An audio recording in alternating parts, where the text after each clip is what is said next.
मित्र माने आपण एई भिडियोटी को देखुछंती एहा कौनसी संजोग नुहे एहा आपणक भाग्यर इशारा। हाँ मु ठीक कहूची कारण सब लोक एही भिडियो को देखिबे नहीं केवल से माने देखिबे जाहांको जीवन रे किछि बड़ परिवर्तन आसीबाकू जाउछि। एवं जदि आपण मेष राशिर तेबे आजिर एही संदेश सीधा सड़क आपणक पाई किंतु एक अनुरोध अछि एही भिडियोटी को मझिरे बंद करंतु नहीं कारण आज मु जहा कहिबी सेटा आपणक भविष्यत सहित जड़ित। आपणक धन आपणक प्रेम आपणक सफलता एवं सबुठारु बड़ कथा आपणक भाग्य सहित। मित्र माने मेष राशिर लोक माने आपण माने साधारण नुहे आपणक मनरे एक अग्नि अछि एक जिद्दी मनोभाव एक आत्मविश्वास जहा अन्य कौनसी राशि रे एते शक्तिशाली नुहे। आपण हारिबाकू जानती नहीं जीवन आपणकू केतेथर तळे फिंगी देइथिला किंतु प्रतिथर आपण आउ शक्तिशाली होई फेरी आसीछंती। किंतु एठी एक गुप्त सत्य अछि जहा होइते पारे आपण केबे भाबी नथिबे। आपणक सबुठारु बड़ शत्रु आपणक बाहरे नुहे से आपणक भितरे आपणक गुस्सा आपणक अति त्वरा आपणक मु सबु जाने भावना ए तीनिटी जिनिस आपणक सफलता को रोकुछि। सत कहंतु केतेबेले आपण एमिति निष्पत्ति नेइछंती जहा परे आपण भाबिछंती मु एमिति काहेकि कली। मित्र माने यह साधारण नुहे यह ग्रहमानक प्रभाव। एबे आसंतु ग्रहमानक स्थिति विषय रे कथा हेबो। एई समय रे शनि आपणकू परीक्षा करूछंती मंगल आपणकू शक्ति देउछंती एवं गुरु आपणकू एक सुजोग देउछंती। किंतु एठी एक डेंजर अछि जदि आपण सठिक समय रे सठिक डिसीजन नेले नाही तेबे एही सुजोग आपणक हातरू सरी जिवो। आसंता 7 दिन हाँ केवल 7 दिन आपणक जीवनर सबुठारु इंपोर्टेंट समय। एई 7 दिन भितरे आपणकू 3टी संकेत मिलिबो। प्रथम संकेत एक अपेक्षित फोन कॉल किंबा एक मेसेज जहा आपणक मनकू अस्थिर करिदेबो। द्वितीय संकेत जने पुराना व्यक्ति जी आपणक जीवनरू हटि जाइथिले से पुनर्बार आसीबे। एवं तृतीय संकेत एक निष्पत्ति जहा आपणकू रातिरे घुम हेबाकू देबो नाही। मित्र माने एई 3टी संकेत आपणक भाग्यर द्वार। जदि आपण सठिक बुझिले आपणक जीवन बदली जिवो नहेले आपण पछताप करिवे। एबे आसंतु सबुठारु गुप्त कथा आपणक आसपासरे जणे लोक अछंती से आपणकू हसिकी कथा कहिबे से आपणकू सहयोग करूछंती भाव देबे किंतु सत्य हेउछि से आपणक सफलता को चाहंती नाही। से आपणक एनर्जी को धीरे धीरे कमाउछंती। आपण भाबुछंती काहेकि मु एते थकी जाउछि काहेकि मो मने नेगेटिव भावना आसुछि। एहार कारण सेई लोक। मित्र माने समय आसीगला आपणकू सेई लोकंकू पहचारिबाकू पड़िबो। एबे धन विषय रे कथा हेबो। मेष राशि आपणक पई धन आसुछि किंतु सेटा सीधा सड़क आसीबो नाही। प्रथम एक परीक्षा आपणकू एक रिस्क नेबाकू पड़िबो एक नुआ आरंभ करिबाकू पड़िबो। जदि आपण डरी गले आपण हारिबे किंतु जदि आपण आगो बढ़िले आपण जितिबे। प्रेम जीवन एठी मध्ये एक ट्विस्ट अछि। जने व्यक्ति जी आपणक जीवन को आसीबे से प्रथमे साधारण लागिबे किंतु परे से आपणक जीवनर सबुठारु इंपोर्टेंट लोक हेबे। मित्र माने यह साधारण समय नुहे यह आपणक जीवनर टर्निंग पॉइंट। एबे मु आपणक एक गुप्त उपाय कहिबी। मंगलवार हनुमान मंदिर को जाआंतु एक लाल फूल दियंतु 11 थर हनुमान चालीसा पढ़ंतु एवं निज मनरे एक इच्छा रखंतु। देखंतु किपरि आपणक जीवन बदली जाए। मित्र माने आपण विशेष आपण जितिबा पई जन्म नेइछंती केवल समय को चिन्हट करंतु एवं सठिक निष्पत्ति नियंतु। जदि आपण मेष राशिर तेबे कमेंट रे लिखंतु जय हनुमान एवं एही वीडियोटी को लाइक करंतु कारण आपणक भाग्य बदलिबाकू जाउछि। किंतु मित्र माने एठी कथा शेष हेउनी। एठिरो आरंभ हेउछि आपणक जीवनर सबुठारु गुप्त अध्याय। आपण एबे जेउ स्थिति रे अछंती सेटा आपणक शेष गंतव्य नुहे। आपण एठारो अधिक किछि पाइबाकू जन्म नेइछंती किंतु समस्या केउठी अछि जानंती। समस्या बाहरे नुहे समस्या हेउछि आपण निजर सत्य शक्ति को चिन्हि पारु नाहंती। मेष राशिर लोक माने आपणक मनरे एक असाधारण शक्ति लुचिछि किंतु सेई शक्ति सेतेबेले बाहरु थाए जेतेबेले आपण निजको पूरा विश्वास करंती କିନ୍ତୁ ସତ କହନ୍ତୁ, କେତେବେଳେ ଆପଣ ନିଜକୁ ନିଜେ ସନ୍ଦେହ କରିଛନ୍ତି? କେତେବେଳେ ଆପଣ ଭାବିଛନ୍ତି, ମୁଁ ପାରିବି ନାହିଁ, ମୋ ପାଖରେ ସେଇ ଭାଗ୍ୟ ନାହିଁ, ମୋ ସମୟ ଖରାପ ଚାଲୁଛି? ମିତ୍ରମାନେ, ଏହି ଭାବନାମାନେ ଆପଣଙ୍କ ସବୁଠାରୁ ବଡ଼ ଶତ୍ରୁ। ଏବଂ ଏହି ସମୟରେ ଗ୍ରହମାନେ ଆପଣଙ୍କୁ ଏହି ପରୀକ୍ଷା ଦେଉଛନ୍ତି। ଦେଖୁଛନ୍ତି, ଆପଣ ଡରିବେ ନା ଆଗକୁ ବଢ଼ିବେ? ଆପଣ ହାରିବେ ନା ଲଢ଼ିବେ? ମେଷ ରାଶି, ଆପଣଙ୍କ ପରିଚୟ ହେଉଛି ଯୋଦ୍ଧା।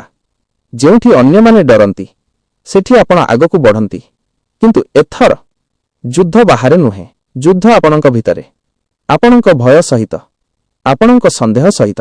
ମିତ୍ରମାନେ, ଏବେ ଆସନ୍ତୁ, ଏକ ଏମିତି କଥା କହିବି, ଯାହା ଶୁଣିଲେ ଆପଣ ଆଶ୍ଚର୍ଯ୍ୟ ହେବେ। ଆପଣଙ୍କ ଜୀବନରେ ଏକ ବଡ଼ ପରିବର୍ତ୍ତନ ଆସିବା ପୂର୍ବରୁ ସବୁକିଛି ଅଳ୍ପ ସମୟ ପାଇଁ ବିଗଡ଼ିଯାଏ। ଏହା ସତ୍ୟ। ଯଦି ଆପଣଙ୍କ ଜୀବନରେ ଏବେ ସମସ୍ୟା ବଢ଼ୁଛି, ଟେନସନ୍ ବଢ଼ୁଛି, ଲୋକମାନେ ଆପଣଙ୍କୁ ବୁଝୁନାହାନ୍ତି, ତେବେ ଭୟ ପାଇବେ ନାହିଁ। ଏହା ହେଉଛି ସଂକେତ, କିଛି ବଡ଼ ଭଲ ଘଟିବାକୁ ଯାଉଛି। ମିତ୍ରମାନେ, ମୁଁ ଆପଣଙ୍କୁ ଏକ ସତ୍ୟ କହିବି। ଆପଣଙ୍କ ଜୀବନରେ ଜଣେ ବ୍ୟକ୍ତି ଅଛନ୍ତି। ସେ ଆପଣଙ୍କୁ ବାହାରୁ ସପୋର୍ଟ କରୁଛନ୍ତି, କିନ୍ତୁ ଭିତରୁ ସେ ଆପଣଙ୍କ ଆଗକୁ ବଢ଼ିବାକୁ ଚାହୁଁନ୍ତି ନାହିଁ। ସେ କିଏ ହୋଇପାରନ୍ତି? ଜଣେ ମିତ୍ର, ଜଣେ ଆତ୍ମୀୟ କିମ୍ବା ଆପଣଙ୍କ ଅଫିସର କେହି।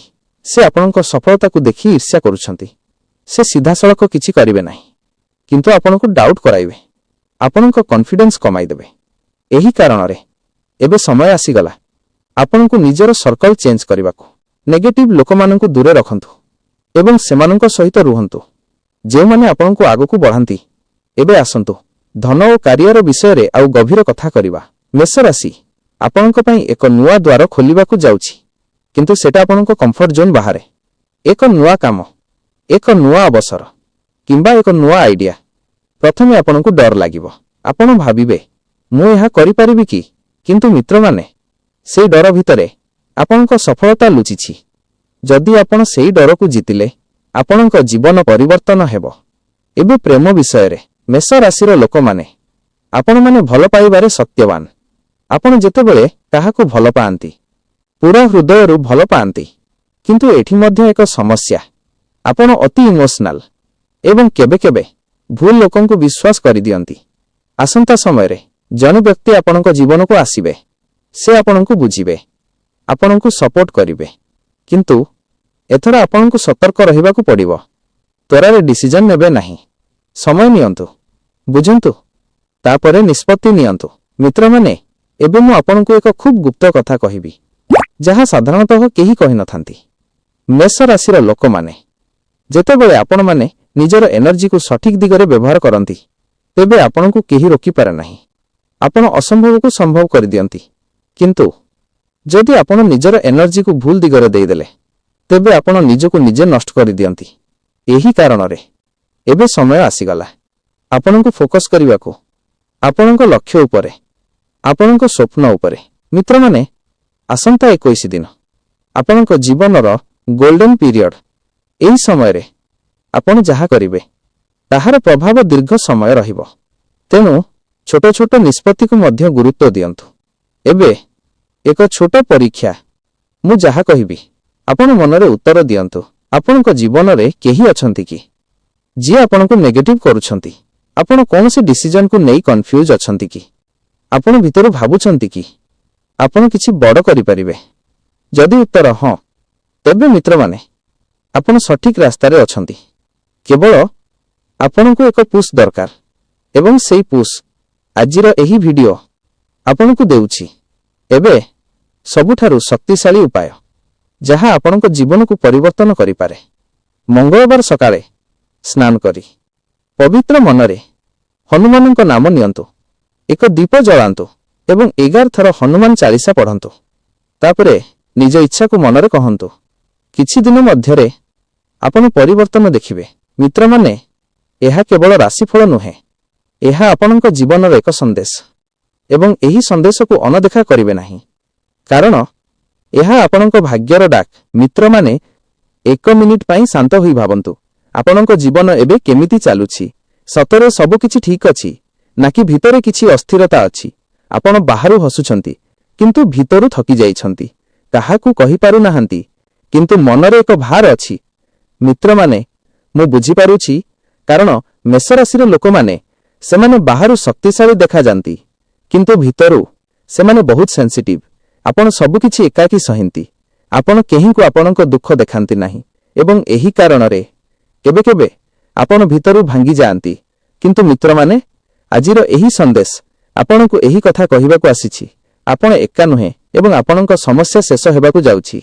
କିନ୍ତୁ ଏଠି ଏକ ସତ୍ୟ ଅଛି, ଆପଣଙ୍କ ଜୀବନରେ ଯେତେ ସମସ୍ୟା ଆସିଛି ସେଗୁଡ଼ିକ କେବଳ ଆପଣଙ୍କୁ ଦୁଃଖ ଦେବା ପାଇଁ ନୁହେଁ, ସେଗୁଡ଼ିକ ଆପଣଙ୍କୁ ଶକ୍ତିଶାଳୀ କରିବା ପାଇଁ। ମନେ ପକାନ୍ତୁ, ଆପଣଙ୍କ ଜୀବନର ସେହି ସମୟ ଯେତେବେଳେ ସବୁକିଛି ଭୁଲ ହେଉଥିଲା, କେହି ସହଯୋଗ କରୁନଥିଲେ, ଆପଣ ଏକା ଥିଲେ। ସେହି ସମୟରେ ଆପଣ କ'ଣ କଲେ? ଆପଣ ହାରିଗଲେ ନା ଆପଣ ଲଢ଼ିଲେ? ଆପଣ ଆଉ ଶକ୍ତିଶାଳୀ ହେଲେ? ମିତ୍ରମାନେ, ସେହି ଶକ୍ତି ଏବେ ମଧ୍ୟ ଆପଣଙ୍କ ଭିତରେ ଅଛି, କେବଳ ଆପଣ ସେଇଥିକୁ ଭୁଲି ଯାଇଛନ୍ତି। ଏବେ ସମୟ ଆସିଗଲା ସେହି ଶକ୍ତିକୁ ପୁଣି ଜାଗ୍ରତ କରିବାକୁ, କାରଣ ଆସନ୍ତା ସମୟ ଆପଣଙ୍କୁ ଏକ ବଡ଼ ଅବସର ଦେବାକୁ ଯାଉଛି। କିନ୍ତୁ ସେହି ଅବସରକୁ ଦେଖିବା ପାଇଁ ଆପଣଙ୍କୁ ମାନସିକ ଭାବରେ ଶକ୍ତିଶାଳୀ ହେବାକୁ ପଡ଼ିବ। ମିତ୍ରମାନେ, ଏବେ ମୁଁ ଆପଣଙ୍କୁ ଏକ ସତ୍ୟ କହିବି, ଯାହା ସମ୍ଭବତଃ ଆପଣଙ୍କ ହୃଦୟକୁ ଛୁଇଁଯିବ। ଆପଣ ଯାହା ପାଇଁ ଏତେ ଦିନ ଅପେକ୍ଷା କରୁଥିଲେ, ସେହି ଜିନିଷ, ସେହି ସଫଳତା, ସେହି ଖୁସି, ସେହି ପ୍ରେମ ଏବେ ଆପଣଙ୍କ ଦିଗରେ ଆସୁଛି। କିନ୍ତୁ ସେଟା ଆସିବା ପୂର୍ବରୁ ଜୀବନ ଆପଣଙ୍କୁ ଏକ ଶେଷ ପରୀକ୍ଷା ଦେବ। ଏହି ପରୀକ୍ଷା ଆପଣଙ୍କ ସହନଶୀଳତାର, ଆପଣଙ୍କ ବିଶ୍ୱାସର, ଆପଣଙ୍କ ଧୈର୍ଯ୍ୟର। ଏବଂ ଏଠି ଅନେକ ଲୋକ ହାରିଯାନ୍ତି। ସେମାନେ ଭାନ୍ତି, ମୋ ସହିତ କାହିଁକି ଏମିତି ହେଉଛି? ମୁଁ କାହିଁକି ଏତେ ସମସ୍ୟା ଦେଖୁଛି? ମିତ୍ରମାନେ, ଏହା ଶାପ ନୁହେଁ, ଏହା ଆଶୀର୍ବାଦ। କାରଣ ଯେତେ ବଡ଼ ପରୀକ୍ଷା ସେତେ ବଡ଼ ସଫଳତା। ଏବେ ଧ୍ୟାନ ଦିଅନ୍ତୁ, ଆସନ୍ତା କିଛି ଦିନ ଭିତରେ ଆପଣଙ୍କୁ ଏକ ଏମିତି ଅନୁଭବ ହେବ ଯାହା ଆପଣଙ୍କୁ ଭିତରୁ ହଲାଇଦେବ। ହୋଇପାରେ କେହି ଆପଣଙ୍କୁ ଅପମାନ କରିବେ, ହୋଇପାରେ କେହି ଆପଣଙ୍କୁ ଛାଡ଼ିଦେବେ, ହୋଇପାରେ କିଛି ଏମିତି ଘଟିବ ଯାହା ଆପଣ ଆଶା କରିନଥିଲେ। ସେହି ସମୟରେ ଆପଣଙ୍କ ମନ ଭାଙ୍ଗିଯିବ, ଆପଣ ଭାବିବେ ସବୁ ଶେଷ ହେଇଗଲା। କିନ୍ତୁ ସେହି ସମୟରେ ଆପଣଙ୍କ ଜୀବନ ଆରମ୍ଭ ହେଉଛି। ମିତ୍ରମାନେ, ଜୀବନରେ କେବେ କେବେ ଯାହା ଆମେ ହାରାଉଛୁ ସେଇଠି ଆମ ପାଇଁ ଭଲ ହୁଏ ଏବଂ ଯାହା ଆମ ପାଖକୁ ଆସୁଛି ସେଇଠି ଆମର ଭାଗ୍ୟ। ତେଣୁ ହାରିଗଲେ ଭୟ ପାଇବେ ନାହିଁ, ଭାଙ୍ଗିଗଲେ କାନ୍ଦନ୍ତୁ ନାହିଁ, କାରଣ ଆପଣଙ୍କ ପାଇଁ କିଛି ବହୁତ ଭଲ ଆସୁ। ମିତ୍ରମାନେ, ଏବେ ଆସନ୍ତୁ ଆପଣଙ୍କ ଭବିଷ୍ୟତ ବିଷୟରେ ଆଉ ଗଭୀର କଥା କରିବା। ଆସନ୍ତା 30 ଦିନ ଆପଣଙ୍କ ଜୀବନର ଦିଗ ବଦଳିଦେବ। ଏହି ସମୟରେ ଆପଣଙ୍କୁ ଏକ ଏମିତି ଅବସର ମିଳିବ ଯାହା ଆପଣଙ୍କ ସବୁ ସମସ୍ୟାକୁ ସମାଧାନ କରିପାରେ। କିନ୍ତୁ ସେହି ଅବସରକୁ ଚିହ୍ନଟ କରିବା ଆପଣଙ୍କ ଉପରେ ନିର୍ଭର କରେ। ଏହି କାରଣରେ ସତର୍କ ରୁହନ୍ତୁ, ଧ୍ୟାନ ଦିଅନ୍ତୁ ଏବଂ ତ୍ୱରାରେ କୌଣସି ନିଷ୍ପତ୍ତି ନେବେ ନାହିଁ। ମିତ୍ରମାନେ, ଏବେ ମୁଁ ଆପଣଙ୍କୁ ଏକ ଛୋଟ କଥା କହିବି ଯାହା ଆପଣଙ୍କ ଜୀବନକୁ ବଦଳାଇପାରେ। ଏକ ମେଷ ରାଶିର ଲୋକ ଥିଲେ, ସେ ବହୁତ ହାରିଥିଲେ। ଲୋକମାନେ ତାଙ୍କୁ ନିମ୍ନ ଦେଖୁଥିଲେ, ସେ ବହୁତ ଚେଷ୍ଟା କଲେ କିନ୍ତୁ ସଫଳ ହେଉନଥିଲେ। ଏକ ଦିନ ସେ ନିଷ୍ପତ୍ତି ନେଲେ, ମୁଁ ଏବେ ଡରିବି ନାହିଁ, ମୁଁ ଏବେ ଥମ୍ବିବି ନାହିଁ। ସେ ଛୋଟ ଛୋଟ ଷ୍ଟେପ୍ ନେଲେ, ଧୀରେ ଧୀରେ ସେ ତାଙ୍କ ଜୀବନକୁ ବଦଳାଇ ଦେଲେ। ମିତ୍ରମାନେ, ସେହି ଲୋକ ଆପଣ ହୋଇପାରନ୍ତି, କେବଳ ଆପଣଙ୍କୁ ଏକ ନିଷ୍ପତ୍ତି ନେବାକୁ ପଡ଼ିବ। ଡରିବେ ନା ଲଢ଼ିବେ? ମିତ୍ରମାନେ, ଆପଣଙ୍କ ଭିତରେ ଯେଉଁ ଶକ୍ତି ଅଛି ସେଟା ଅସାଧାରଣ। ଆପଣ ଚାହିଁଲେ ଆପଣ ଆପଣଙ୍କ ଜୀବନକୁ ପୁରା ବଦଳାଇ ପାରିବେ ଏବଂ ସେହି ସମୟ ଏବେ ଆସିଗଲା। ମିତ୍ରମାନେ, ଆପଣ କେବେ ଏମିତି ଅନୁଭବ କରିଛନ୍ତି କି ସବୁକିଛି ଠିକ୍ ଥିବା ସତ୍ତ୍ୱେ ମଧ୍ୟ ମନ ଭିତରେ ଏକ ଖାଲିପଣ ଲାଗୁଛି? ଲୋକମାନେ ଆପଣଙ୍କ ସହିତ ଅଛନ୍ତି କିନ୍ତୁ ତଥାପି ଆପଣ ଏକା ଲାଗୁଛନ୍ତି। ମିତ୍ରମାନେ, ଏହା ସାଧାରଣ ନୁହେଁ, ଏହା ଆପଣଙ୍କ ଆତ୍ମାର ସଂକେତ, ଯେଉଁଠି କହୁଛି ଆପଣ ଯାହା କରୁଛନ୍ତି ସେଟା ଆପଣଙ୍କ ପାଇଁ ଠିକ୍ ନୁହେଁ। ଆପଣ ଆଉ ଅଧିକ କିଛି ପାଇବାକୁ ଯୋଗ୍ୟ। ମେଷ ରାଶି, ଆପଣ ଜୀବନରେ ଛୋଟ ଜିନିଷ ପାଇଁ ନୁହେଁ ଜନ୍ମ ନେଇଛନ୍ତି, ଆପଣ ବଡ଼ କିଛି ପାଇଁ ଆସିଛନ୍ତି। କିନ୍ତୁ ଏଠି ଏକ ଦୁଃଖଦ ସତ୍ୟ ଅଛି, ଆପଣ ଆପଣଙ୍କ ସ୍ୱପ୍ନକୁ ଛୋଟ କରିଦେଇଛନ୍ତି। ଲୋକମାନଙ୍କ କଥା ଶୁଣି, ପରିସ୍ଥିତିକୁ ଦେଖି, ଭୟରେ ଆପଣ ନିଜକୁ ରୋକି ଦେଇଛନ୍ତି। ମିତ୍ରମାନେ, ଆଜି ମୁଁ ଆପଣଙ୍କୁ ଏକ ପ୍ରଶ୍ନ ପଚାରିବି ଏବଂ ଆପଣ ମନରେ ଉତ୍ତର ଦିଅନ୍ତୁ। ଆପଣ ସତରେ ଖୁସି ଅଛନ୍ତି କି? ଯଦି ଉତ୍ତର ନା, ତେବେ ବୁଝିଯାଆନ୍ତୁ କିଛି ବଦଳାଇବା ଦରକାର। ମିତ୍ରମାନେ, ଜୀବନ ଆପଣଙ୍କୁ ଏକ ସିଗ୍ନାଲ ଦେଉଛି, ଆପଣଙ୍କୁ ଏକ ନୂଆ ଦିଗକୁ ନେବା ପାଇଁ। କିନ୍ତୁ ଆପଣ ସେହି ସିଗ୍ନାଲକୁ ଅନଦେଖା କରୁଛନ୍ତି। କାହିଁକି? କାରଣ ଆପଣ ଡରୁଛନ୍ତି, କାରଣ ଆପଣ କମ୍ଫର୍ଟ ଜୋନ୍ ଛାଡ଼ିବାକୁ ଚାହୁଁନାହାନ୍ତି, କାରଣ ଆପଣ ଭାବୁଛନ୍ତି ଯଦି ଫେଲ୍ ହେଲି କ'ଣ ହେବ? ମିତ୍ରମାନେ, ଏକ କଥା ମନେ ରଖନ୍ତୁ, ଯେଉଁ ଲୋକ ରିସ୍କ ନେଇନଥାଏ ସେ କେବେ ଜୀବନରେ ବଡ଼ କିଛି ପାଉନାହିଁ। ମେଷ ରାଶି, ଆପଣଙ୍କ ଶକ୍ତି ହେଉଛି ସାହସ, କିନ୍ତୁ ଏବେ ଆପଣ ସେହି ସାହସକୁ ବ୍ୟବହାର କରୁନାହାନ୍ତି ଏବଂ ସେଇଥିପାଇଁ ଆପଣ ଭିତରୁ ଅସନ୍ତୁଷ୍ଟ। ମିତ୍ରମାନେ, ଆସନ୍ତା କିଛି ଦିନ ଆପଣଙ୍କୁ ଏକ ଏମିତି ଅବସର ମିଳିବ ଯାହା ଆପଣଙ୍କୁ ଭୟ ଦେବ, କିନ୍ତୁ ସେଇଠି ଆପଣଙ୍କ ଜୀବନକୁ ବଦଳାଇ ଦେବ। ହୋଇପାରେ ଏକ ନୂଆ ଜବ୍, ହୋଇପାରେ ଏକ ନୂଆ ବିଜନେସ୍ ଆଇଡିଆ କିମ୍ବା ଜୀବନର ଏକ ବଡ଼ ଡିସିଜନ। ସେହି ସମୟରେ ଆପଣଙ୍କ ମନ କହିବ ନା, ଏହା ରିସ୍କି, କିନ୍ତୁ ଆପଣଙ୍କ ହୃଦୟ କହିବ ହଁ, ଏହା ମୋ ଚାନ୍ସ। ମିତ୍ରମାନେ, ସେହି ସମୟରେ ମନକୁ ନୁହେଁ, ହୃଦୟକୁ ଶୁଣନ୍ତୁ, କାରଣ ଆପଣଙ୍କ ହୃଦୟ ଆପଣଙ୍କ ସତ୍ୟ ରାସ୍ତାକୁ ଜାଣେ। ମିତ୍ରମାନେ, ଏବେ ଆସନ୍ତୁ ସମ୍ପର୍କ ବିଷୟରେ କଥା କରିବା। ମେଷ ରାଶି, ଆପଣ ସତ୍ୟବାନ, ଆପଣ ଭଲ ପାଇବାରେ କେବେ ଧୋକା ଦେଉନାହାନ୍ତି, କିନ୍ତୁ ଏକ କଥା ଅଛି, ଆପଣ ଭୁଲ ଲୋକଙ୍କୁ ବିଶ୍ୱାସ କରିଦିଅନ୍ତି। ଆପଣ ଭାନ୍ତି ସେମାନେ ମୋ ପରି ସତ୍ୟବାନ, କିନ୍ତୁ ସବୁ ଲୋକ ଆପଣଙ୍କ ପରି ନୁହେଁ। ଆସନ୍ତା ସମୟରେ ଆପଣଙ୍କୁ ଏକ ସତ୍ୟ ବୁଝିବାକୁ ପଡ଼ିବ। ସବୁ ଲୋକ ଆପଣଙ୍କ ସହିତ ନାହାନ୍ତି, କେହି କେବଳ ଆପଣଙ୍କୁ ବ୍ୟବହାର କରୁଛନ୍ତି। ଏବଂ ଯେତେବେଳେ ଆପଣ ଏହା ବୁଝିବେ, ଆପଣ ଭିତରୁ ଭାଙ୍ଗି ପାରନ୍ତି। କିନ୍ତୁ ମିତ୍ରମାନେ, ସେହି ଭାଙ୍ଗିବା ଆପଣଙ୍କ ନୂଆ ଆରମ୍ଭ। କାରଣ ଯେତେବେଳେ ଭୁଲ ଲୋକ ଆପଣଙ୍କ ଜୀବନରୁ ବାହାରୁଛନ୍ତି, ସେତେବେଳେ ସଠିକ୍ ଲୋକ ପ୍ରବେଶ କରନ୍ତି। ମିତ୍ରମାନେ, ଆପଣଙ୍କ ଜୀବନରେ ଜଣେ ବିଶେଷ ବ୍ୟକ୍ତି ଆସିବେ। ସେ ଆପଣଙ୍କୁ ବୁଝିବେ, ଆପଣଙ୍କୁ ସମ୍ମାନ କରିବେ, ଆପଣଙ୍କ ସହିତ ଥିବେ। କିନ୍ତୁ ଏଥର ଆପଣଙ୍କୁ ତ୍ୱରା କରିବା ନାହିଁ। ସମୟ ନିଅନ୍ତୁ ଏବଂ ସଠିକ୍ ଭାବରେ ବୁଝନ୍ତୁ। ମିତ୍ରମାନେ, ଏବେ ଆସନ୍ତୁ ଆପଣଙ୍କ ଜୀବନର ସବୁଠାରୁ ଗୁରୁତ୍ୱପୂର୍ଣ୍ଣ କଥା, ଆପଣଙ୍କ ଆତ୍ମବିଶ୍ୱାସ। ଆପଣ ଯେତେବେଳେ ନିଜକୁ ବିଶ୍ୱାସ କରନ୍ତି, ସେତେବେଳେ ସମଗ୍ର ଦୁନିଆ ଆପଣଙ୍କ ସହିତ ଥାଏ। କିନ୍ତୁ ଯେତେବେଳେ ଆପଣ ନିଜକୁ ସନ୍ଦେହ କରନ୍ତି, ସେତେବେଳେ ସବୁକିଛି ଭାଙ୍ଗିଯାଏ। ତେଣୁ ଏବେ ସମୟ ଆସିଗଲା, ନିଜକୁ ବିଶ୍ୱାସ କରନ୍ତୁ, ନିଜର ଶକ୍ତିକୁ ଚିହ୍ନଟ କରନ୍ତୁ ଏବଂ ଆଗକୁ ବଢ଼ନ୍ତୁ।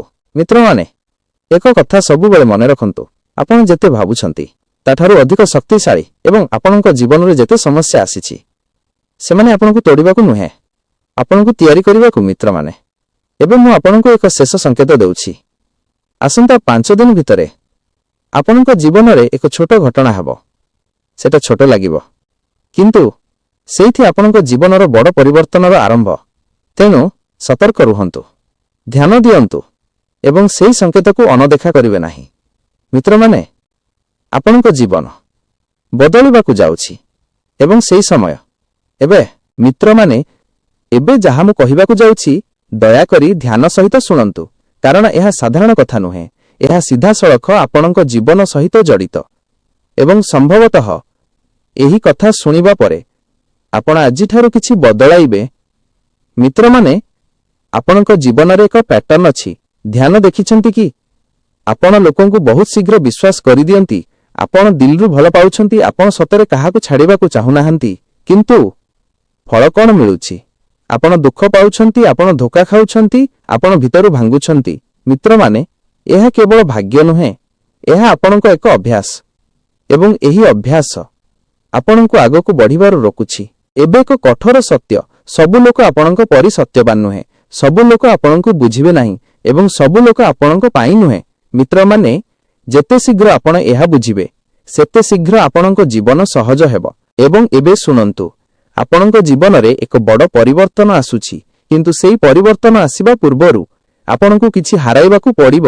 ମିତ୍ରମାନେ, ହଁ, କିଛି ଲୋକ ଆପଣଙ୍କୁ ଛାଡ଼ିଦେବେ, କିଛି ସମ୍ପର୍କ ଭାଙ୍ଗିଯିବ, କିଛି ଜିନିଷ ଆପଣଙ୍କ ହାତରୁ ସ୍ଲିପ୍ ହେବ ଏବଂ ସେତେବେଳେ ଆପଣ ଭାବିବେ, ମୋ ସହିତ ଏହା କାହିଁକି ହେଉଛି? ମିତ୍ରମାନେ, ସେଇଠି ଆପଣଙ୍କ ପାଇଁ ସଫା କରାଯାଉଛି ଯାହା ଆପଣଙ୍କ ପାଇଁ ନୁହେଁ। ସେଗୁଡ଼ିକୁ ଜୀବନ ଦୂର କରୁଛି, ଯେପରିକି ସଠିକ୍ ଜିନିଷ ଆପଣଙ୍କ ଜୀବନରେ ପ୍ରବେଶ କରିପାରିବ। ମିତ୍ରମାନେ, ଏବେ ମୁଁ ଆପଣଙ୍କୁ ଏକ ରିଏଲ୍ ସିଚୁଏସନ୍ କହିବି। ଧ୍ୟାନରେ ଶୁଣନ୍ତୁ। ଆପଣ ଏବେ ଯେଉଁ ସ୍ଥିତିରେ ଅଛନ୍ତି, ହୋଇପାରେ ଆପଣ ଜବ୍ରେ ସନ୍ତୁଷ୍ଟ ନୁହେଁ, ହୋଇପାରେ ଆପଣଙ୍କ ଆର୍ଥିକ ସ୍ଥିତି ଭଲ ନୁହେଁ, ହୋଇପାରେ ଆପଣଙ୍କ ସମ୍ପର୍କରେ ସମସ୍ୟା ଅଛି, କିନ୍ତୁ ଆପଣ ଏହି ସବୁକୁ ସହି ଯାଉଛନ୍ତି କାରଣ ଆପଣ ଡରୁଛନ୍ତି ବଦଳାଇବାକୁ। ମିତ୍ରମାନେ, ଏହି ଠିକ୍ ଆପଣଙ୍କ ସବୁଠାରୁ ବଡ଼ ଭୁଲ। ଆପଣ ଜାଣନ୍ତି, ଆପଣ ଜୀବନରେ ଯାହା ଚାହୁଁଛନ୍ତି ସେଟା ଆପଣଙ୍କ କମ୍ଫର୍ଟ ଜୋନ୍ ବାହାରେ ଅଛି। ମେଷ ରାଶି, ଆପଣ ଯେତେବେଳେ ରିସ୍କ ନେବେ, ସେତେବେଳେ ଆପଣ ଗ୍ରୋ କରିବେ, ନହେଲେ ଆପଣ ସେହି ସ୍ଥାନରେ ରହିଯିବେ। ମିତ୍ରମାନେ, ଆସନ୍ତା 10 ଦିନ ଆପଣଙ୍କ ପାଇଁ ବହୁତ କ୍ରିଟିକାଲ। ଏହି ସମୟରେ ଆପଣଙ୍କୁ ଏକ ଡିସିଜନ ନେବାକୁ ପଡ଼ିବ ଏବଂ ସେହି ଡିସିଜନ ଆପଣଙ୍କ ଆଗାମୀ 1 ବର୍ଷକୁ ଡିସାଇଡ୍ କରିଦେବ। ଏବଂ ଧ୍ୟାନ ଦିଅନ୍ତୁ, ସେହି ଡିସିଜନ ଆପଣଙ୍କ ମନ ନୁହେଁ, ଆପଣଙ୍କ ଭୟ ନୁହେଁ, ଆପଣଙ୍କ ହୃଦୟ ନେବା ଉଚିତ ମିତ୍ରମାନେ। ଏବେ ଆସନ୍ତୁ ଟଙ୍କା ବିଷୟରେ କଥା କରିବା। ଆପଣ ଚେଷ୍ଟା କରୁଛନ୍ତି, କାମ କରୁଛନ୍ତି, କିନ୍ତୁ ରେଜଲ୍ଟ ସେତେ ଆସୁନାହିଁ। କାହିଁକି? କାରଣ ଆପଣ ସଠିକ ଦିଗରେ କାମ କରୁନାହାନ୍ତି। ଏବଂ ଏବେ ଶୁଣନ୍ତୁ, ଆପଣଙ୍କ ପାଇଁ ଏକ ନୂଆ ଇନକମ୍ ସୋର୍ସ ଖୋଲିବାକୁ ଯାଉଛି। ହୋଇପାରେ ସାଇଡ୍ ଇନକମ୍, ହୋଇପାରେ ଅନଲାଇନ୍ ଅପରଚ୍ୟୁନିଟି କିମ୍ବା ଏକ ଅନଏକ୍ସପେକ୍ଟେଡ୍ ଅର୍ନିଂ, କିନ୍ତୁ ଆପଣ ସେଇଥିକୁ ପ୍ରଥମେ ଇଗ୍ନୋର କରିପାରନ୍ତି। ତେଣୁ ସତର୍କ ରୁହନ୍ତୁ ମିତ୍ରମାନେ। ଏବେ ସବୁଠାରୁ ଇମ୍ପୋର୍ଟାଣ୍ଟ କଥା, ଆପଣଙ୍କ ମାଇଣ୍ଡସେଟ୍। ଆପଣ ଯେପରି ଭାବୁଛନ୍ତି ସେପରି ଆପଣଙ୍କ ଜୀବନ ହେଉଛି। ଯଦି ଆପଣ ଭାବିବେ ମୁଁ ପାରିବି ନାହିଁ, ତେବେ ଆପଣ ସତରେ ପାରିବେ ନାହିଁ। ଯଦି ଆପଣ ଭାବିବେ ମୁଁ ପାରିବି, ତେବେ ସମଗ୍ର ବ୍ରହ୍ମାଣ୍ଡ ଆପଣଙ୍କୁ ସାହାଯ୍ୟ କରିବ ମିତ୍ରମାନେ। ଏବେ ସମୟ ଆସିଗଲା ନିଜକୁ ବଦଳାଇବାର, ନିଜକୁ ବିଶ୍ୱାସ କରିବାର ଏବଂ ଜୀବନକୁ ନୂଆ ଦିଗକୁ ନେବାର। ଏବଂ ମନେ ରଖନ୍ତୁ, ଆପଣଙ୍କ ଜୀବନରେ ଯାହା ଆସୁଛି ସେଟା ଆପଣଙ୍କ ପୁରୁଣା ସବୁ ଦୁଃଖକୁ ଭୁଲାଇଦେବ। ମିତ୍ରମାନେ, ଯଦି ଆପଣ ଏଠାକୁ ଭିଡିଓ ଦେଖୁଛନ୍ତି, ତେବେ ବୁଝିଯାଆନ୍ତୁ ଏହା କୌଣସି ସଂଯୋଗ ନୁହେଁ, ଏହା ଏକ ସଂକେତ। ହଁ ମିତ୍ରମାନେ, ଆପଣଙ୍କ ଜୀବନ ଆପଣଙ୍କୁ କିଛି କହିବାକୁ ଚାହୁଁଛି। ଆପଣ ଯେତେ ଦୁଃଖ ସହିଛନ୍ତି, ଯେତେ ଲୋକଙ୍କୁ ବିଶ୍ୱାସ କରିଛନ୍ତି, ଯେତେ ଥର ଆପଣ ଭାଙ୍ଗି ଯାଇଛନ୍ତି, ସେଗୁଡ଼ିକ ବୃଥା ଯାଇନାହିଁ ମିତ୍ରମାନେ। ଭଗବାନ ସବୁକିଛି ଦେଖୁଛନ୍ତି ଏବଂ ସଠିକ ସମୟରେ ଆପଣଙ୍କୁ ସବୁ ଫେରାଇ ଦେବେ। ଏବଂ ଏବେ ସେହି ସମୟ ଆସିଗଲା। ମେଷ ରାଶି, ଆପଣଙ୍କ ଜୀବନରେ ଏକ ବଡ଼ ପରିବର୍ତ୍ତନ ଆସୁଛି। ଏକ ନୂଆ ଅଧ୍ୟାୟ ଆରମ୍ଭ ହେବାକୁ ଯାଉଛି। କିନ୍ତୁ ଏହି ପରିବର୍ତ୍ତନ ସହଜ ହେବ ନାହିଁ। ଆପଣଙ୍କୁ କିଛି କଠିନ ନିଷ୍ପତ୍ତି ନେବାକୁ ପଡ଼ିବ, କିଛି ଲୋକଙ୍କୁ ଛାଡ଼ିବାକୁ ପଡ଼ିବ, କିଛି ଭୟକୁ ଜିତିବାକୁ ପଡ଼ିବ। ମିତ୍ରମାନେ, ଜୀବନର ଦୁଇଟି ରାସ୍ତା ଥାଏ, ସୁବିଧାର ରାସ୍ତା କମ୍ଫର୍ଟ ଜୋନ୍, ସଫଳତାର ରାସ୍ତା ଗ୍ରୋଥ ଜୋନ୍। ସୁବିଧାର ରାସ୍ତାର ସହଜ ଲାଗେ, କିନ୍ତୁ ସେଇଠି ଆପଣ ସାଧାରଣ ରହିଯାନ୍ତି। ସଫଳତାର ରାସ୍ତାର କଷ୍ଟଦାୟକ, କିନ୍ତୁ ସେଇଠି ଆପଣ ଅସାଧାରଣ ହୁଅନ୍ତି। ଏବେ ନିଷ୍ପତ୍ତି ଆପଣଙ୍କ। ଆପଣ ସେଫ୍ ଖେଳିବେ ନା ଜୀବନରେ ବଡ଼ କିଛି କରିବେ? ମିତ୍ରମାନେ, ଆପଣଙ୍କ ଭିତରେ ଯେଉଁ ଶକ୍ତି ଅଛି ସେଟା ସାଧାରଣ ନୁହେଁ। ଆପଣ ଜନ୍ମ ନେଇଛନ୍ତି ଜିତିବା ପାଇଁ। ଆପଣ ହାରିଯିବା ପାଇଁ ନୁହେଁ, ଆପଣ ତୋଡ଼ିଯିବା ପାଇଁ ନୁହେଁ, ଆପଣ ରୋକିଯିବା ପାଇଁ ନୁହେଁ, ଆପଣ ଜିତିବା ପାଇଁ ଜନ୍ମ ନେଇଛନ୍ତି ମିତ୍ରମାନେ। ଏବେ ମୁଁ ଆପଣଙ୍କୁ ଏକ ଶେଷ ଉପାୟ କହିବି। ଏହା କେବଳ ଉପାୟ ନୁହେଁ, ଏହା ଆପଣଙ୍କ ଜୀବନର ଟର୍ଣ୍ଣିଂ ପଏଣ୍ଟ ହୋଇପାରେ। ଉପାୟ, ରେମେଡି, ଆସନ୍ତା ମଙ୍ଗଳବାର ସକାଳେ ଉଠି ସ୍ନାନ କରି ହନୁମାନ ମନ୍ଦିରକୁ ଯାଆନ୍ତୁ, ଏକ ଲାଲ ଫୁଲ ଚଢ଼ାନ୍ତୁ ଏବଂ 11 ଥର ହନୁମାନ ଚାଳିଶା ପଢ଼ନ୍ତୁ ଏବଂ ସେହି ସମୟରେ ଆପଣଙ୍କ ମନରେ ଏକ ଇଚ୍ଛା ରଖନ୍ତୁ। ଯଦି ଆପଣ ଏହା ସତ୍ୟ ମନରୁ କରିବେ, ତେବେ ଆପଣ 7 ଦିନ ଭିତରେ ଏକ ପରିବର୍ତ୍ତନ ଅନୁଭବ କରିବେ। ମିତ୍ରମାନେ, ବିଶ୍ୱାସ ହେଉଛି ସବୁଠାରୁ ବଡ଼ ଶକ୍ତି। ଯଦି ଆପଣ ବିଶ୍ୱାସ କରିବେ, ତେବେ ଅସମ୍ଭବ ମଧ୍ୟ ସମ୍ଭବ ହେବ। ଯଦି ଆପଣ ମେଷ ରାଶିର, ତେବେ କମେଣ୍ଟରେ ଲେଖନ୍ତୁ ଜୟ ହନୁମାନ ଏବଂ ଏହି ଭିଡିଓକୁ ଲାଇକ୍ କରନ୍ତୁ, ଚ୍ୟାନେଲକୁ ସବସ୍କ୍ରାଇବ କରନ୍ତୁ। ମିତ୍ରମାନେ, ଆପଣଙ୍କ ଜୀବନ ବଦଳିବ, ଆପଣଙ୍କ ସମୟ ଆସିବ ଏବଂ ସେହି ଦିନ ଦୂର ନୁହେଁ।